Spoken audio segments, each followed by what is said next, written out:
तेज आरंभ हो पंचम और अष्टम श्रेणी बोर्ड परीक्षा और जातीय शिक्षा नीति अनुसार एथर रही पंचम अष्टम श्रेणी पास और फेल व्यवस्था अर्थात परीक्षा 30% मार्क रखिले पास करेंगे छात्र छात्री और यह फेल 6 सप्ताह भर सप्लीमेंट परीक्षा देवे नोटिस आसे। मैट्रिक बोर्ड बड़े प्रथम थर एथर अष्टम श्रेणी छात्र छात्री देउछन बोर्ड परीक्षा पास दरकार 30% मार्क कम नंबर रखिले फेल होइबे और फेल 6 सप्ताह भर सप्लीमेंटरी परीक्षा सकाळ 7टा 9टा और 9:30 11:30 दुईटी सिटिंग परीक्षा बोली सूचना मिली। यह पंचम श्रेणी पिला 50 मार्क परीक्षा थी से 10 मार्क मग 40 मार्क लिखित परीक्षा रही से अष्टम श्रेणी 50 मार्क लिखित परीक्षा होती से 30 मार्क अर्थात संक्षिप्त प्रश्नपत्र रही 20 मार्क दीर्घ उत्तरमूलक प्रश्न रही। परवर्ती खबर तेज भयंकर रूप नहीं माड़ अच्छे एलिनो और जुलाई मास देखा यार प्रभाव सुखीज मौसम हजिज वर्षा बढ़ खरार प्रकोप माड़ी आसी मरुड़ी तेज एथर किंतु साधारण वर्षटर एलिनो प्रचंड प्रभाव रही है जहाँकि सुपर एलिनो वर्ष कहुए। विश्वर पाणीपाग पूर्वानुमान कर आकलन देते विश्वमंडल केन्द्रीय प्रसाद महासागर जलपतन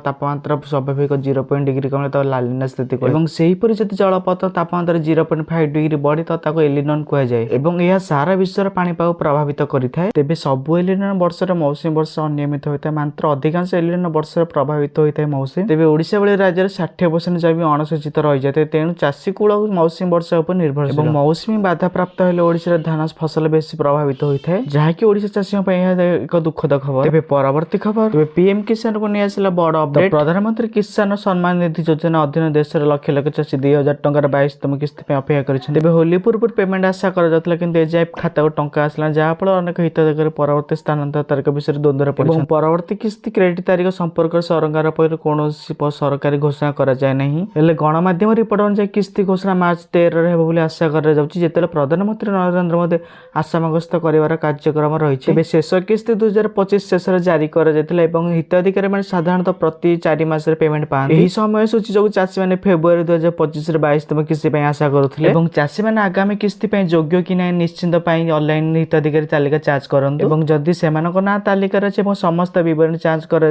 तेज सरकार टंका जारी करा 2000 टंका किस्ती सीधा साल चाषी अकाउंट को जीव। बर्तमान सारा देश चाषी ने 22तम पीएम किसान किस्ती विषय एक सरकारी अपडेट अपेक्षा कर जहाँ यही सप्ताह शेष आसपार बोली सूचना मिलूँ। तेज परवर्ती खबर जाना पूर्व वीडियो भल लगे चैनल सब्सक्राइब कर वीडियो लाइक और शेयर करूँ। तेज परवर्ती खबर तो अष्टम वेतन कमिशन उपर सरकार तरफ आसला बड़ अपडेट। अष्टम केंद्रीय वेतन कमिशन संगठन पर भारत सरकार कर्मचारी पेंशन भोगी संगठन गुड़िक परामर्श और प्रस्ताव लिखिं सरकार यह संपर्क एक सार्वजनिक नोटिस जारी कर नोटिस अनुसार केंद्र सरकार 3 नवेम्बर 2025 एक प्रकल्प माध्यम अष्ट केंद्रीय वेतन कमिशन गठन कर कमिशन कर्मचारी संघ पेंशन भोगी संगठन अनुसार आग्रही व्यक्ति विशेष को दाबी और परामर्श ऑनलाइन दाखल करने इमेल कि डाक माध्यम पीडीएफ माध्यम पठाई परामर्श गुड़िक विचार कर सार्वजनिक नोटिस अनुसार परामर्श प्रस्ताव गुड़ी एप्रिल 30 2026 पर्यटन दाखल कर प्रस्ताव अनुसार सरकारी कर्मचारी मूल दरम प्राय 66% वृद्धि कर केवल दरमा वृद्धि कर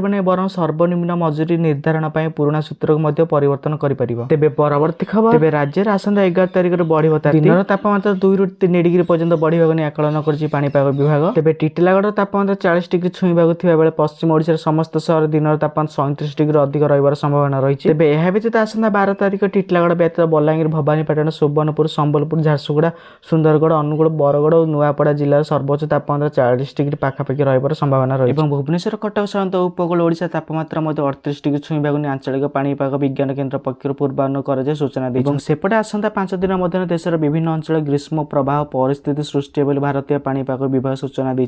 रेगुलर वीडियो देखने चैनल सब्सक्राइब कर वीडियो को लाइक और शेयर करूँ।